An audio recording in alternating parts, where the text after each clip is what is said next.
कहानी गुंजन का हाथ पकड़ती है तो इरावती कहती है हम तुझे भी तोड़ेंगे और तुम्हारी जिद को भी। कहानी कहती है ये जिद नहीं, ये हमारा हक है जो युग बाबू ने हमें हमारी मांग में सिंदूर भर कर दिया है और हमें इस घर से कोई नहीं निकाल सकता, हमारा इस घर पर हक है।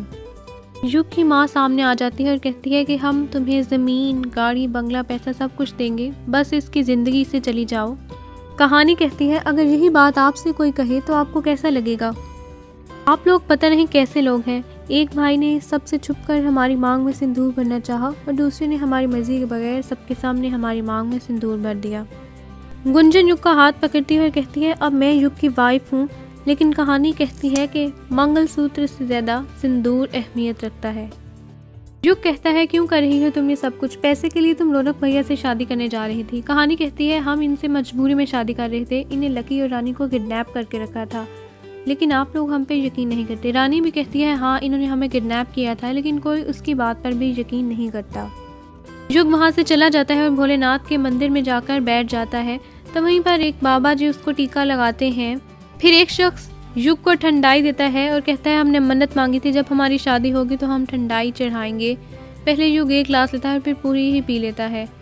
वही कहानी भोलेनाथ के सामने प्रार्थना करती है कि हमें हमारे माँ बाबा से जल्द ही मिलवा दीजिए, हम तब तक इस घर से नहीं जाएंगे जब तक हमें हमारे माँ बाबा का पता नहीं चल जाता।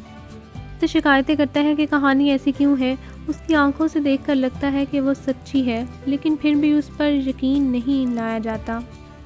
कहानी जब सोकर उठती है तो एकदम से हड़बड़ाहट से बाहर जाती है और युग बाबू को ढूंढने के लिए बाहर जा ही रही होती है। तो सभी उससे पूछते हैं तुम कहाँ जा रही हो? वो कहती है युग बाबू को घर लेके आने। तो इरावती कहती है कि युग को घर गुंजन लाएगी। वही रानी आ जाती है और कहती है कि आप दोनों को भेजिए और देखते हैं कि कौन जीजू को वापस लाता है। इरावती कहती है कि युग को तो वापस हमारी गुंजन ही लाएगी। दोनों युग को लेने के लिए चल पड़ती हैं। गुंजन एक कॉफ़ी शॉप के बाहर जाती है और पूछती है कि इस बंदे को कहीं देखा, और फिर सोचती है कि युग कॉफ़ी शॉप में ही गया होगा। कहानी सोचती है कि युग भोलेनाथ के बहुत बड़े भक्त हैं, क्या पता वो उनके मंदिर गए हों। रानी रौनक से कहती है अगर हमारी दीदी जीती तो आपको सच बताना होगा, और अगर हारी तो हम आपकी बात नहीं काटेंगे। तो सभी रानी को बातें सुनाने लग जाते हैं। आखिरकार कहानी मंदिर के बाहर पहुंच जाती है और युग को देख लेती है और कहती है युग बाबू उठिए और घर चलिए। युग कहता है कि तुम्हारी आंखें बहुत प्यारी हैं, लेकिन फिर भी तुम्हारे पाँव में पायल है और घुंघरू है। कहानी कहती है उठिए और घर चलिए। युग कहता है तुम मुझे डांट क्यों रही हो? तो कहानी कहती है ये हमारा हक है, बस आप चलिए, उठिए, हमारे साथ घर चलिए। कहता है अगर मैं ना जाऊं तो? कहानी कहती है हम ज़बरदस्ती ले जाएंगे।